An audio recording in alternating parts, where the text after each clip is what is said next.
Bagong 13 People's Park Gym Museum. Dito yan sa 13 Martires. Dahil dito mag-kikidi show ang aming mga bata. Thank you sa mga nag-sponsor ng ticket ni Nazario sa kanyang kiddie show. Makakasama siya dito sa kiddie show ng school nila kasi may nag-sponsor ng ticket. Lawak pala dito.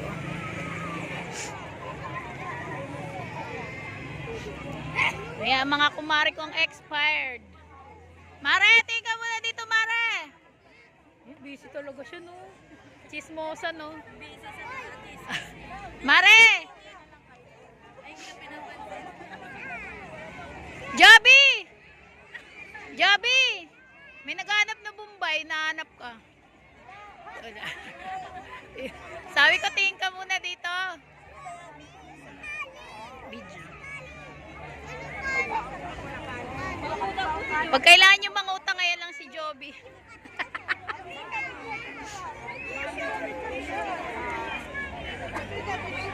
Kael!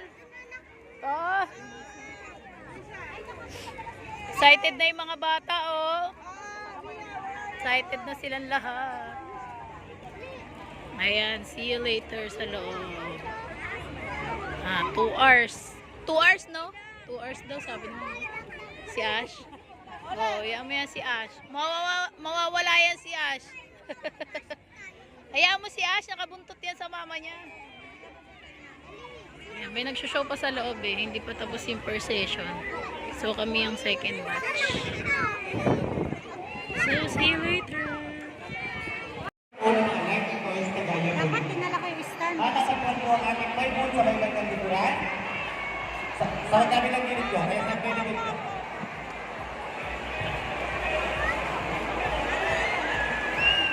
Awal po. Pwede bago mag-start ang ating show, paalala, wala na pong tatayo. Nang sa ganon, hindi tayo makabana sa mga susunod na sa mga nanunood. Nasa likuran po ninyo. Okay po? Pinaalala ko po lahat na magsiupo para po makapag-start na ang ating show.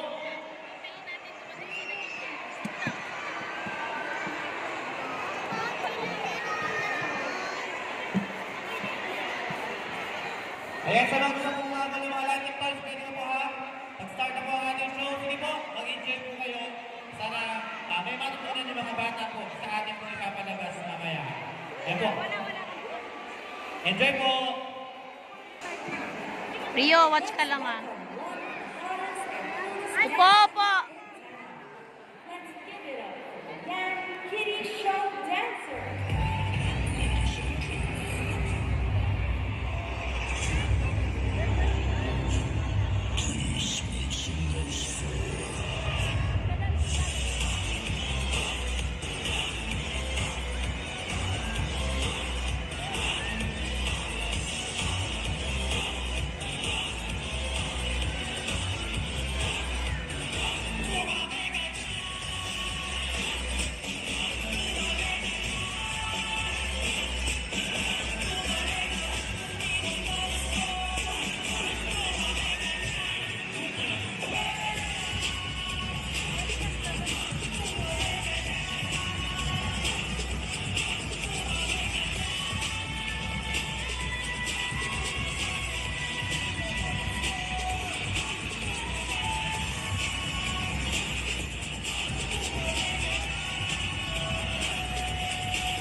Alright, thank you very much, Whitehead! Talagang lightning swords, ayan. Okay, eto na, ituturo ko na kung paano ito gamitin. At sa mga wala akong lightning sword dyan, still available pa po ito. Pero nag-iikot na rin sa likod. Dahil muli, gagamitin natin ito mamaya. Dalawang beses lang siya gagamitin. Kaya lahat ng mga bata may lightning sword, everybody stand up, tuturo natin din.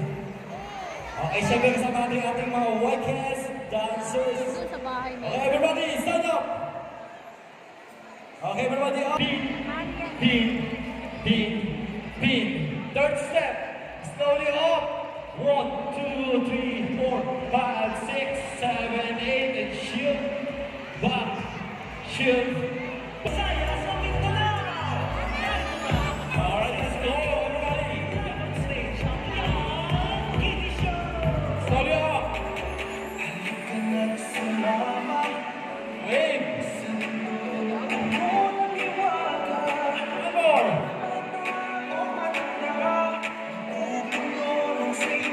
Okay, next shake. Big.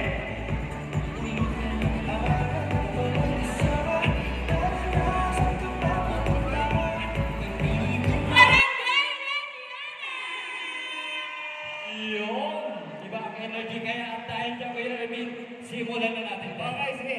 Ito, first round natin, magpapatiktok ang DJ namin. Kailangan ibigay. Ay, mili na kami, ha? Okay. Iba ang taga-kabili talaga. Kuya Erwin.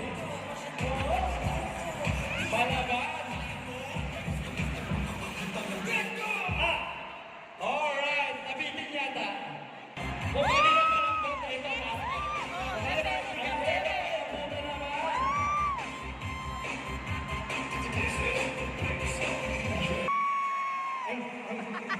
Sige. Sige, ikaw na bahala sa huli, Kuya Mine. para sa lahat ng TikTok Dance Challenge, ito yung ating final round! DJ, drop the music!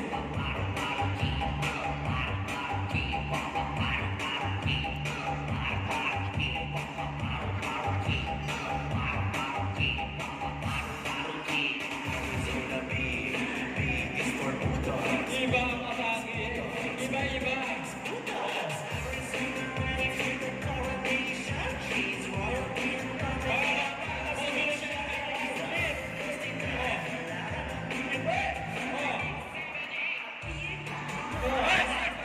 Eto na!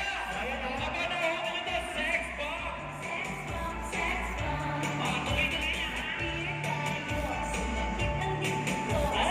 Iba to.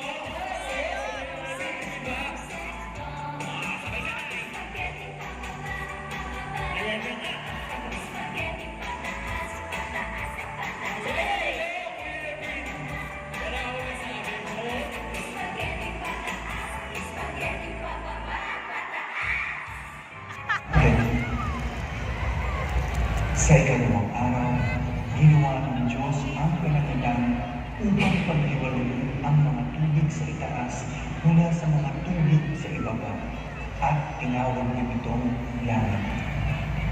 Sa ikatlong araw, pinagsama-sama ng Diyos ang mga tubig upang mailaw ang itong bahagi, na tinawag niyang lupa, at ang mga nakalang na tubig ay tinawag na langit. Pagkatapos, nagpatubo ang lupa ng mga halaman at puno. Sa ikaapat na araw, nilikha ng Diyos ang araw, buwan at mga bituin upang pamahalaan ang araw at gabi at bantayan ang mga panahon. Sa ikalimang araw, nilikha ng Diyos ang mga nilalang sa dagat at mga ibon upang mapunuin ang kalangitan. Sa ika-anim na araw, gumawa siya ng mga hayop sa lupa.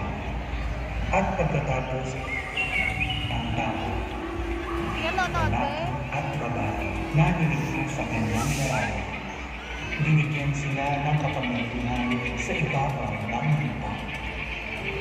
Sa wakas, sa ikapitong araw, nagpahinga ang Diyos. Banal na inihanda ang araw na iyon bilang araw ng pahinga. Sa paglipas ng mga henerasyon, minsan hindi na ipapasa ng maayos ang malasakit sa kalikasan. Maraming tao ang patuloy na inaabuso ang ating inang kalikasan.